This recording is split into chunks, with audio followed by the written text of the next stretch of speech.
Israel ও যুক্তরাষ্ট্রের যৌথ হামলার কঠোর হস্তে জবাব দিচ্ছে ইরান। ইহুদিবাদী ভূখণ্ড লক্ষ্যবস্তু করার পাশাপাশি মধ্যপ্রাচ্যে মার্কিন স্বার্থ সংশ্লিষ্ট প্রায় সব স্থাপনায় আঘাত এনেছে ইসলামী প্রজাতন্ত্রের বাহিনী। এবার সাইপ্রাসকে টার্গেট করেছে ইরান। ভৌগোলিকভাবে পশ্চিম এশিয়ায় অবস্থিত ছোট্ট দেশটিতে দুটি ক্ষেপণাস্ত্র ছুড়েছে ইরানের সেনাবাহিনী। এ তথ্য নিশ্চিত করে ব্রিটিশ প্রতিরক্ষামন্ত্রী জন হিলি বলেন, ইরান সাইপ্রাসের অভিমুখে ক্ষেপণাস্ত্র নিক্ষেপ করেছে, যেখানে ব্রিটিশ সৈন্যরা মোতায়েন আছেন।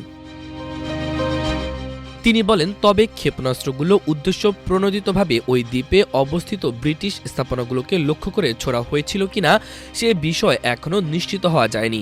হামলা প্রসঙ্গে হিলি বলেন, আমরা মোটামুটি নিশ্চিত যে আমাদের ঘাঁটিগুলোকে লক্ষ্য করে এগুলো ছোড়া হয়নি। তিনি আরও বলেন, এই হামলার ধরন দেখে মনে হচ্ছে যে ইরানের এই প্রতিশোধমূলক হামলা কতটা বিবেচনাহীন। তিনি জানান, বাহরাইনে আক্রান্ত স্থানগুলোর কাছাকাছি প্রায় ৩০০ ব্রিটিশ সৈন্য মোতায়েন আছেন। ইসরায়েল ও যুক্তরাষ্ট্রের যৌথ অভিযানে ইরানের বিভিন্ন স্থানে ক্ষেপণাস্ত্র হামলার একদিন পর প্রতিরক্ষামন্ত্রী সকালের সংবাদ ব্রিফিংয়ে উপস্থিত হন। এর আগে প্রধানমন্ত্রী কিয়ার স্টারমার প্রকাশ করেছিলেন যে রক্ষণাত্মক অভিযানের অংশ হিসেবে যুক্তরাজ্য মধ্যপ্রাচ্যের আকাশে যুদ্ধবিমান মোতায়েন করেছে। সাইপ্রাস ভৌগোলিকভাবে পশ্চিম এশিয়ার দেশ হলেও ঐতিহ্যগতভাবে এবং রাজনৈতিকভাবে এটি নিজেকে ইউরোপের অংশ হিসেবে বিবেচনা করে। এটি ইউরোপীয় ইউনিয়নের সদস্য রাষ্ট্র। এটি ২০০৪ সালের ১লা মে এই জোটে যোগদান করে।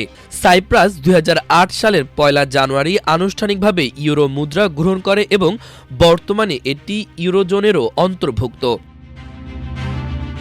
পশ্চিম এশিয়ার দেশ সাইপ্রাসের সঙ্গে ইসরায়েলের খুবই ঘনিষ্ঠ সম্পর্ক আছে। সেখানে ইসরায়েলের বিপুল বিনিয়োগ ও সম্পত্তি আছে।